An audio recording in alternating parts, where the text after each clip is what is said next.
அந்த இலங்கை தீவை ஆட்சி செய்தவன் பாயும்புலி பண்டார வன்னியன், எல்லாள மகராஜன் என்று நம்முடைய தமிழ் முன்னோர்கள்.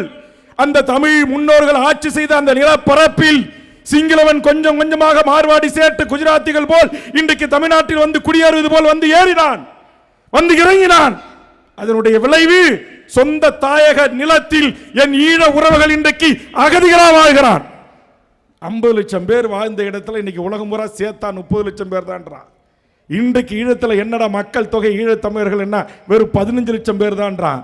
என் தாய் தமிழ் உறவுகளே, ஈழத்தின் தந்தை செல்வா காலத்திலிருந்து அந்த மண்ணின் உரிமைகளுக்காக, ஆட்சி மொழிக்காக தமிழ் நாங்கள் ஆட்சி செய்தவர்கள். என்னுடைய பூர்வீக மண், இந்த மண்ணில் இந்த நாட்டின் ஆட்சி மொழியாக தமிழ் இருக்க வேண்டும். என் நாட்டில் பாடமொழியாக பயிற்று மொழியாக தமிழ் இருக்க வேண்டும்.